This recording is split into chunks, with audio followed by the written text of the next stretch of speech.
Based on the classic 1940 novel, the film Native Son is an Emmy contender this year that premieres on HBO on April 6th after playing the Sundance Film Festival earlier this year.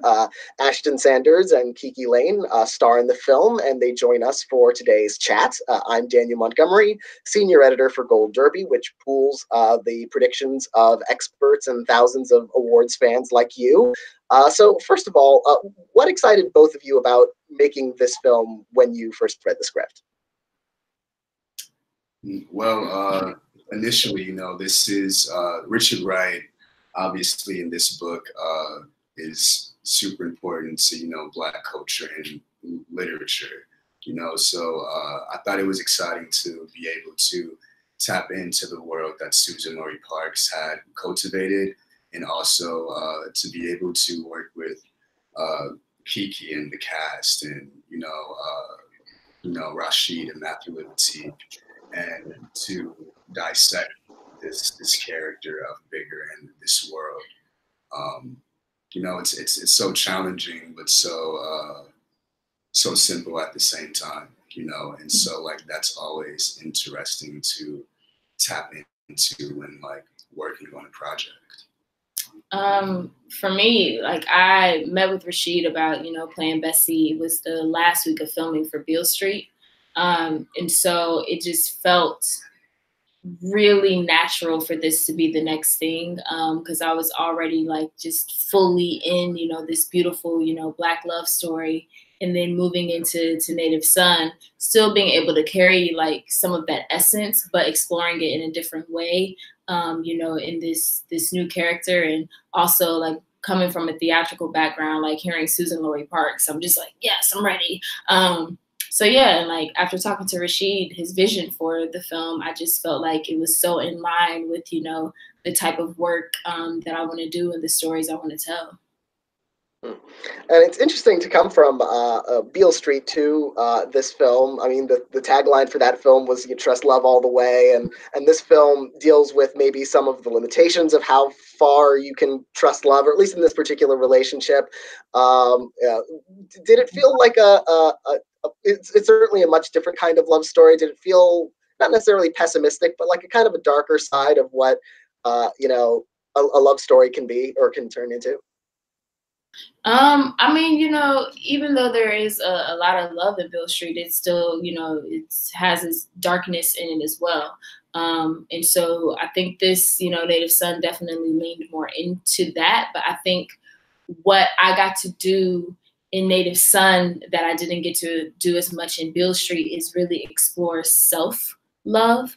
I think, Beale Street is very much so about the love, that Tisha has for Fonnie and like the love with the family and all of that. But for Bessie, she really has to have this moment of choosing to love herself and choosing herself over this relationship with Big, and choosing to do what is best for her, which, may mean not being there for him in the way that she maybe has always been, which I think is a powerful aspect of love to explore, of when we sometimes sacrifice our own self-love and self-care in the name of loving others. And I talked with Nick and Margaret, and they mentioned how director Rashid Johnson advised them not to read the book before making the film because they had not read the book yet. Did you also go into this film fresh, or had you encountered the book beforehand? I have read the book for the first time in high school. And I mean, that time, most of it went right over my head, but I did like revisit it in preparation for Native Son. Not so much like with Beale Street, I had the book with me every single day. Like I was in that book. Native Son, I read it one time and I'm like, all right, I got it. That's what Richard Wright was talking about. Okay, but this is what we're doing. Yeah, and for me, I was definitely aware of the book and its subject matter before going into filming, but I stayed away from it until we actually wrapped, because I wanted, to hone in on this interpretation of the character. Definitely. And the film deals with issues of race and class and crime, but in ways that kind of challenge our sympathies in pretty much every direction and challenge our perceptions. What were your thoughts on reading that script by Susan Laurie Parkson and how it addressed those issues and what you came away with it in the end? Yeah, I'd say that we both probably felt like, it was totally appropriate, with everything that's going on in the world with racial and social politics, all the racial injustices going on in the world. And at the time, we filmed this in 2018, like it was so heavy than everything that was going on with like police brutality and racial injustice and so on and so forth. So definitely appropriate to be attacking this type of film right now during this time. Yeah. Also, just like kind of interesting that we're dealing with the same race relations that were being dealt with in 1930, 1940, now in 2018, 2019, 2020.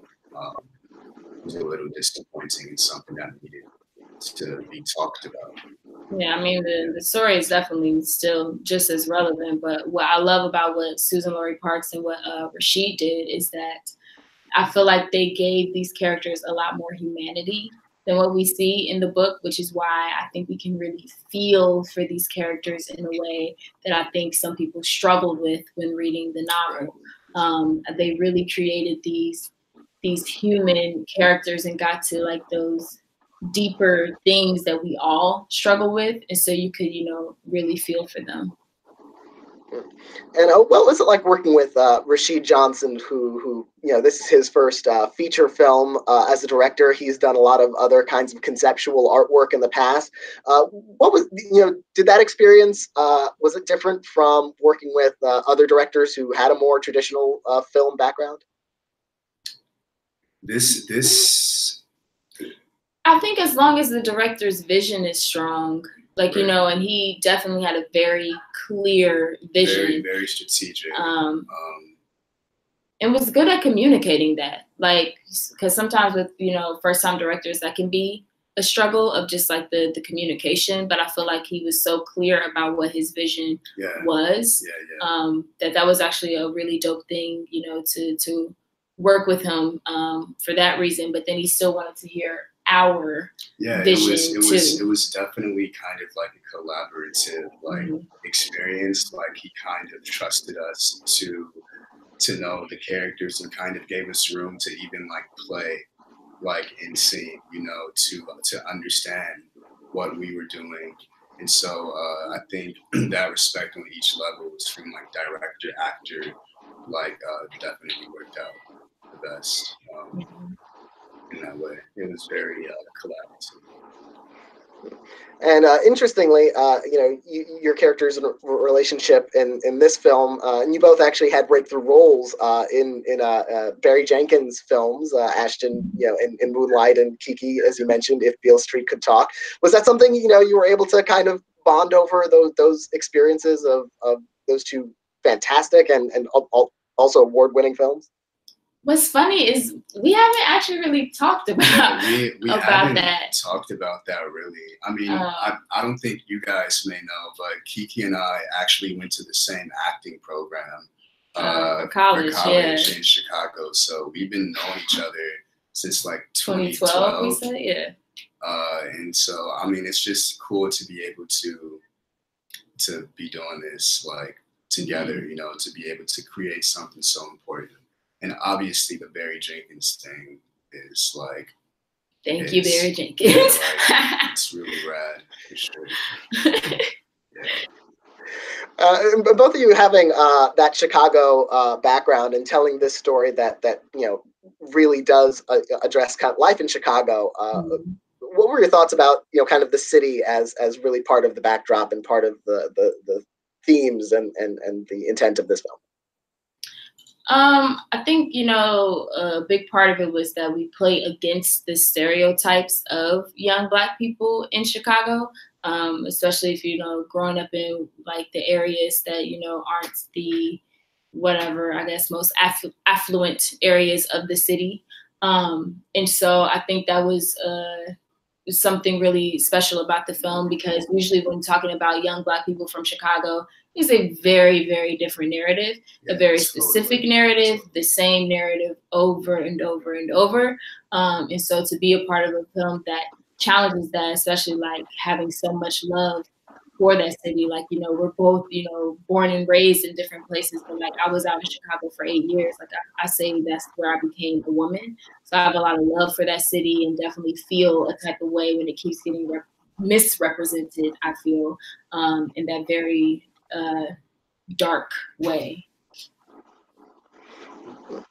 Yeah, and you know, the film screened at Sundance earlier this year, and with such intense subject matter and complicated themes. What are some of the reactions you've been getting from there, or since then, that you know, people have had emotional reactions to this film? I mean, a lot of people just, you know, I feel like comment on just like how it just sits with you. It's not one of those films you see and it's like, oh, okay, that was a good movie. La, la, la. Like it lingers, you know? And so that's been really cool, just to hear from people of like how it's lingering with them, or like hearing from people of like, because a big part of the film is we're discussing, you know, the fears and anxieties that, you know, Black people experience on a daily basis, just moving through life. And so then to hear from audience members that they could feel that anxiety, that they found themselves feeling anxious. That anxiety while like watching the movie, it's crazy. Yeah, I feel like you'll definitely feel a part of bigger while watching this. You know, you kind of feel his anxieties all the way up until the tragic accident, you know, which is honestly, I feel like if we're making people feel in any type of way as artists, then we did our jobs, you know, like we we did what we had to do on the canvas, and it's up for interpretation, you know. So I think this is controversial subject matter, and it's definitely gonna open up the conversation to what it really is to be Black in America, like why we're faced with these anxieties and these pressures and this fear to be Black, and almost this shame almost to be Black in America in 2019, 2018, you know. Yeah. Yeah, it's interesting, you know, in updating the story, how many details changed, you know, from the novel in 1940 to the film in almost 80 years later, and how many things haven't changed. You know, what are your thoughts about, you know, it's sort of like the same stuff, different day, almost aspect of, you know, the experiences of you know, Black people in America? I mean, you know, doing this type of work, it forces you to really have conversations about, you know, how much further we have to go. Like there has been progress, but these types of films show you, but really how much progress, you know, that if a film that was, I mean, a book from 80 years ago still holds that much relevance in terms of what the Black experience in America is. Or even like it was the same thing with Beale Street, of like, why is this book, you know, from the 1970s still so very relevant?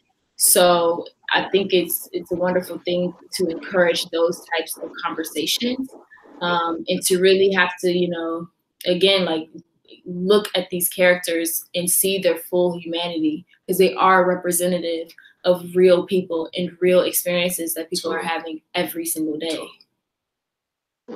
Well, thank you very much, Ashton and KiKi, and good luck with the film, and as more people see it, and at this year's Emmys. And for everybody watching this, hit the like and subscribe buttons to see more from our Gold Derby channel, and watch all of our interviews this season through our Emmy playlist. Thank you guys again. This was great.